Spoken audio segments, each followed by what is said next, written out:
옆자리에는 권태명 동병님께서 오늘 율곡과 수운의 기철학과 통일철학의 모색이라는 주제를 가지고 강연을 해 주시겠습니다. 이어서 동학민족통일회 노태구 대표 상임이사님 인사 말씀 있겠습니다. 네, 상임이사님 말씀 듣겠습니다. 안녕하십니까.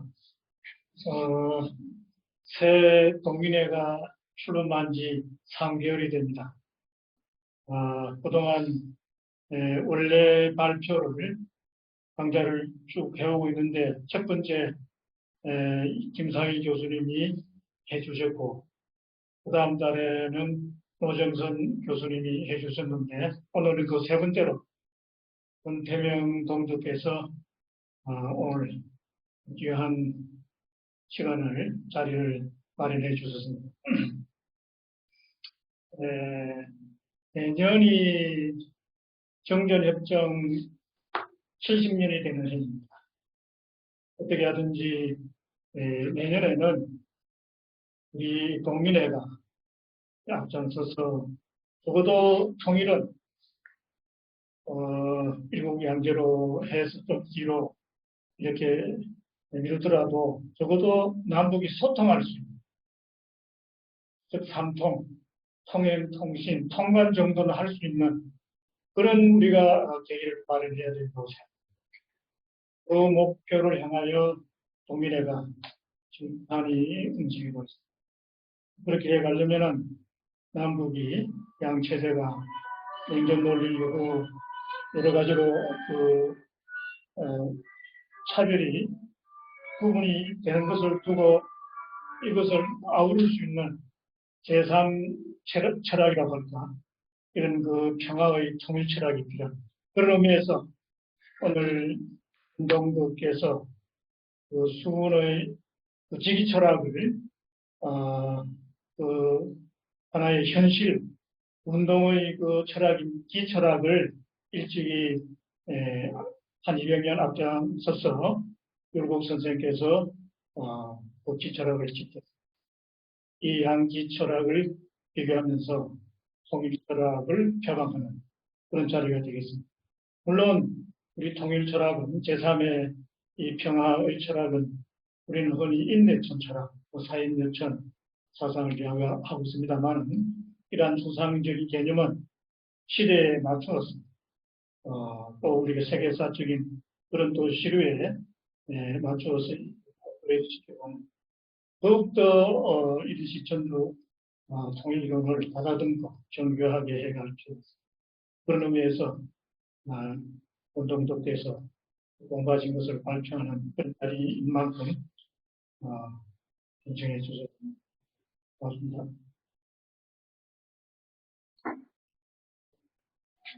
예, 우리 권태명 선생님 강의 시작하시죠. 네. 안녕하십니까. 고객 권태명입니다. 오늘 드릴 말씀은 제목을 율곡과 수운의 기철학과 통일철학의 모색이라는 제목으로 말씀드리겠습니다. 부제에서는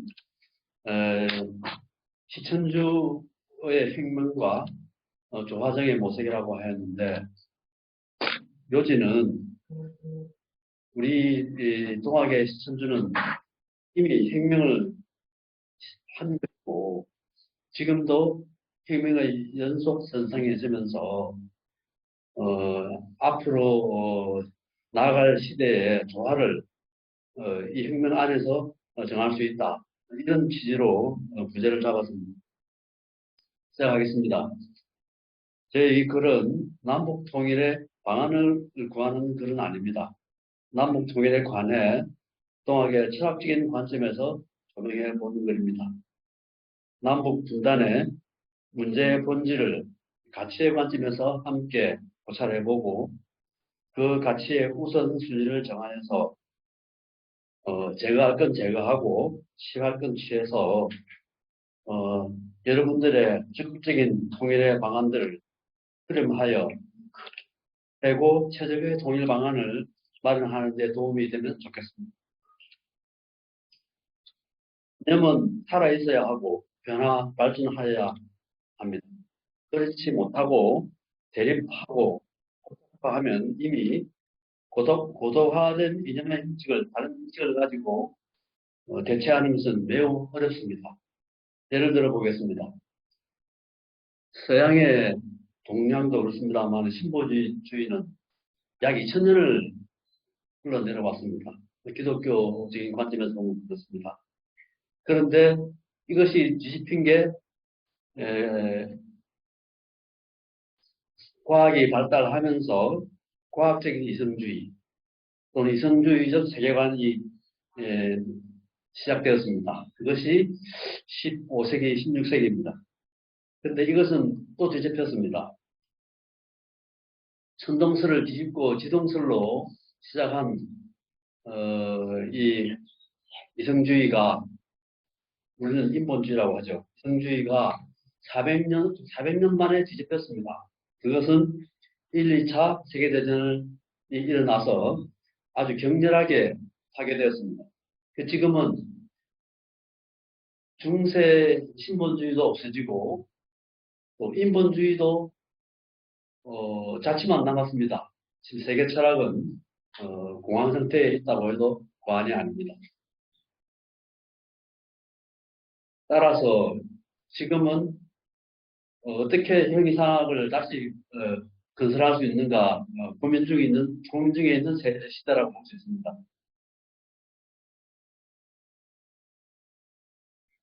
이 문제를 해결하려면 대립되는 이념들에 치우치지 않는 제3의 또는 뛰어넘는 포괄하면서도 초월하는 가치를 제시할 때만 다시 움직이고 발전할 수 있습니다.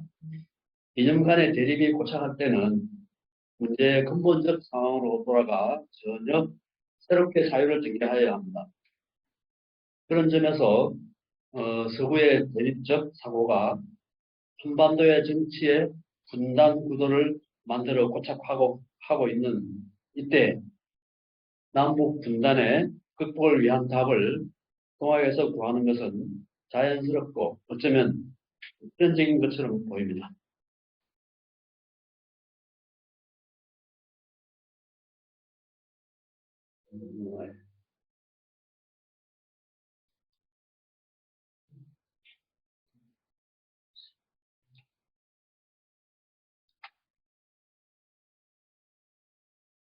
동학은 당대 주사학적인 관점에 매몰 부착되지 않고 세상의 현실에서 고뇌하고 부조하여서 기와 강령의 체험과 그 숙고에서 시천주의 도를 성립하여 민심을 고무하였습니다.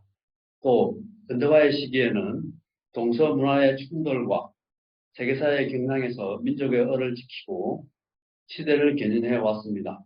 즉 각자 위심의 세태에 대하여 위천주하는 주문으로 또 괴질에 대하여서는 영부로서 가르쳤으며 덕을 세워 바른 행위의 표준을 제시하고 도를 밝혔습니다. 동학의 사유와 실천은 전통적 관념적 대응이 아니라 실질의 성찰과 대응이었습니다. 이러한 특징에서 당대의 학풍을 이학이라고 한다면 동학은 기학 또는 기철학으로 분류할 수 있습니다. 동학이 성립되기 300년 전 율곡선생도 천인 감흥을 중시하고 사람은 실심으로서 감통하는 효험을 이룬다고 을 강조하면서 관념적 학풍의 대립각을 세우고 있습니다. 율곡은 도통한 선비로서 유불선을 넘나드는 사상을 가졌지만 흔들리는 국시를 올곧게 하기 위해 이단 사상을 물리칠 것을 주장하고 스스로도 자신의 세계를 승리하게 맞추어 해방하였습니다. 그러나 당대 현실에서 율곡은 고매하고 현란한 은사를 늘어놓고 실행이 없는 학자들의 관념적 학풍을 지탄하여서 그 진보가 허다한 장인들보다 못하다고 꾸짖었습니다.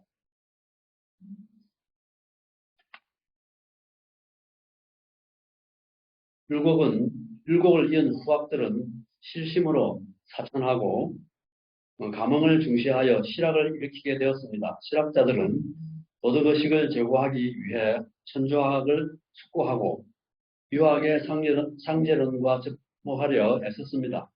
한편에서는 관념적 학풍의 한계를 인식하고 기를 주목하는 일기론과 영론이 일어났지만 동학의 일기론의 명적 본전론에까지는 지지 못하였습니다. 당시 유학은 관념에 빠져 변화할 줄 모르고 있었지만 수훈 대신사는 현실을 직시하여 마음에서 숙고하고 영적 사유를 통해 신명을 드러냈으니 이것이 시천주의 천연한 진리였습니다. 왕만이 천자이며 천의 대리자이거나 또는 상제의 짝으로서 부여가 되던 시대에 왕은 하늘의 뜻을 대신하고 통치교화하면서 인격을 대신하여 준엄하게 살피고 천도를 대행했습니다. 그러나 왕도 사상은 빛이 발해가고 세상은 한없이 가라앉고 있었습니다. 그 오랜 사상의 말기에 이르러 동학은 시천주로서 하늘의 임금 대신 부모를 짝지었으므로 개벽과 혁명을 이루었습니다. 백성 모두가 부모 같은 하늘을 마음에 모시고 스스로 결정하고 스스로 행동하면서 자유한 윤리를 갖게 되었습니다. 다시 말하면 왕권 신수설, 즉 천명은 덕이 있는 자에게 있다는 믿음이 자연재해가 심하고 전쟁이 많았던 부족 정복의 시대에 발생하고 수천 년을 이어왔습니다. 그러나 긴 역사에서 왕도는 사라지고 궤도 아래 백성은 삶이 핍하여져 가도 여전히 패권적 대립이 유지되고 있었습니다. 그 거대한 정치 문화를 대체할 문화가 대두되기 어려웠기 때문입니다. 비록 시중 지도를 말하지만 동아시아 유학에서 근대에 이르기까지 그런 일은 발생하지 않았습니다. 그러나 동학은 보국안민의 도를 근본적으로 구한 끝에 경천명 순천리를 되찾아 자위심의 이기심을 극복하는 위천주학을 창조하였습니다. 즉 하늘과 부모를 짝지우는 도를 세우고 도성 독립을 권면함으로써 hun탄하는 고대 성인의 문화를 새롭게 열었습니다. 그것을 개벽이라고 부를만 합니다. 이런 관점에서 시천주의 시대, 이 용어는 제가 처음 만들어 쓰는 용어입니다. 왕권 시대, 민주 시대에 대비해서 쓰는 말입니다. 즉 천자 시대를 개벽한 시천주의 시대는 이 시대 민주주의에 보다 더 나아가는 생명주의이고 개인주의보다 더한 자유주의이며 종교의 사유화보다 더 나아간 자기 종교이며 자연 종교의 시대입니다. 또 시천주학은 현상학보다 더 엄밀하고 명료한 심령의 학이며 이성비판보다 더 유용한 이성사용법입니다. 이렇게 볼 때 1894년의 동학혁명도 시천주 혁명의 전통을 이은 후속편입니다. 하늘이 부모 같고 부모가 하늘 같은데 위축되거나 두려움은 없습니다. 정당함을 떳떳이 주장하고 잘못을 떳떳이 가리키며 사람들은 자아를 표현해 왔습니다. 동학은 하늘을 부모와 함께 찾아 가짐으로써 백성들의 의식을 높이고 우리 민족은 경랑의 시대를 헤쳐나가면서 현대화를 잘 이룰 수 있었습니다. 곧 실현될 남북통일의 과학도 이렇게 시천주 개벽 문화전통 안에서 이루어질 것입니다. 과학은 그 정체성이 도성 독립하는 심하게 있으며 철학적으로는 민족 통일의 견해에서도 수많은 이견들이 노출하고 있습니다. 남북 분단의 해소는 전 지구적 이념 대립을 해소하는 관건이 되고 있습니다. 아까도 말씀드렸듯이 어떤 결론들이 서로 충돌하고 맞지 않을 때 대상으로 다시 돌아와 고찰하는 것이 그 오류를 수정하는 길입니다. 이념의 대립에서 정체에 놓인 남북 문제를 새로운 답을 구하기 위해서는 성급한 마음을 누르고 실상에서 선입견 없이 고찰하고 마음에서 숙고하여야 합니다. 남북의 분단의 제1원인을 이념의 대립이라고 할 때 현상을 처음부터 다시 고찰하고 사유하는 반성의 자세가 필요합니다. 이때 현상을 중시하고 편견을 버리는 기철학적 사유야말로 이념 형식의 부정합과 오류를 수정할 수 있는 복기처가 됩니다. 남북 분단에서만 아니라 우리가 외치는 동아혁명의 정신과 개벽운동이 오늘날 무엇을 지향하는지 또는 이념적 편견에 치우쳐 있지 않는지 하는 반응도 필요합니다. 현상을 이념적 편견 없이 본질적으로 사유하여 그 중을 잡는다는 기철학적의 고찰이 당위성이 여기에 있습니다. 또 동학은 지난 시대에는 국권 회복과 근대화에 기여하면서 성취하였지만 독립 이후 세계화의 와류에서는 온갖 이념이 난무하는 혼돈지경에서 새 문화를 견인하고 조화를 정하는 소임을 다할 수 있었던가 하는 문제도 있습니다. 민족 분단을 주목하고 대응법을 고찰하는 데 있어 율곡의 철학을 참고하는 것도 철학적 사고의 폭을 넓히는 데 유용합니다. 율곡의 철학이 기를 중시하고 기에서부터 사유를 은밀하게 전개하는 주기론이라고 할 때 동학의 체득도 운영지기의 체험에서 시작하는 점에서 주 철학의 공통점은 현상을 중시하는 비철학이라고 할 수 있습니다. 율곡과 수운의 현상 중시의 철학은 오늘날 남북의 이념 대립, 기철학은 현실에 나타나는 현상들을 중시하여 출발하는 사회방식입니다. 기존의 이념들을 이어받고 전통에 구애되는 관련적인 약과는 대비되는 개념입니다. 이 구분은 상대적인 개념으로서 기철학이 전통과는 단절한다거나 또 이학이 현상을 외면한다는 것은 아닙니다. 사유 형식에서 살펴본다면 실제로 현상을 관찰하여 이치에 도달하는 것은 전 인류의 모든 사유의 기본 형식입니다. 리를 말할 때도 거기에는 형상이 있게 마련이고 기를 말할 때에도 곧 다른 이치와의 정합성을 추구하기 때문입니다. 그러나 기철학이 기운을 주목한다는 것이 힘의 논리나 패권에 편성한다는 것과는 다릅니다. 기운의 현상에서부터 고찰하여 도를 구할 때 좌우로 설림이 없이 중을 잡고 시적절한 답을 구할 수 있다는 것을 수운의 기와 체험에서 매우 구체적으로 보여줍니다. 그러나 이러한 관점이 이학은 현상을 외면한다는 것과는 좀 다릅니다. 기학과 이학이 모든 사물로부터 사유를 통해 중을 잡아 이치로 나아갈 때 이학은 기존의 전통적 이념들을 더 고려함으로 관점적 성격을 더 띠게 되고 기학은 좀 더 본질에 충실하게 된다는 것을 의미합니다. 기철학에서는 사물을 어떻게 이해하는가를 보겠습니다.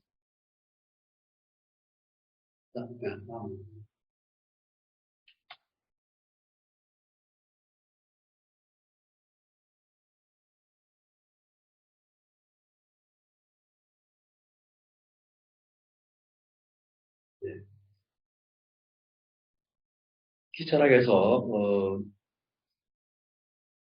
이러한 사람의 그 인식 구조에 따라서 사물의 바탕은 기이고 이치는 지라고 생각해서 이기론을 전개합니다. 동아시아에서는 사물은 물론이고 사람의 심성도 이기로 인식합니다.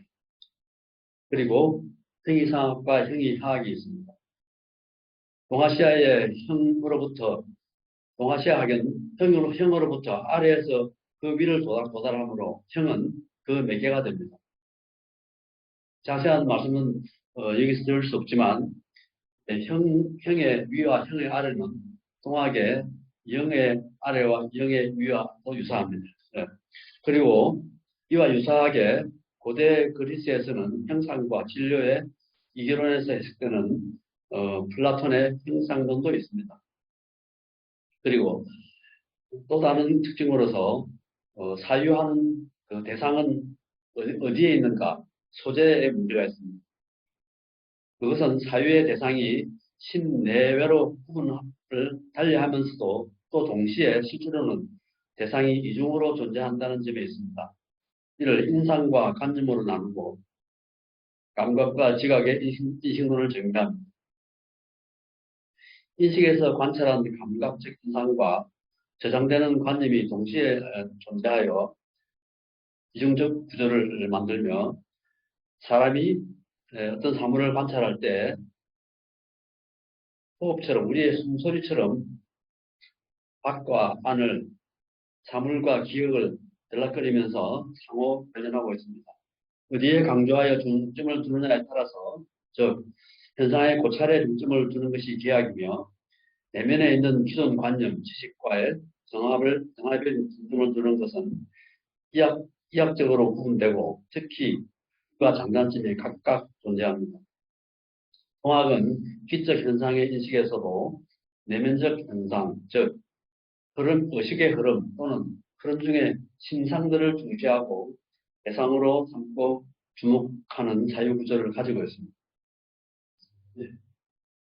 네, 거기 맞습니다. 지금 다음입니다.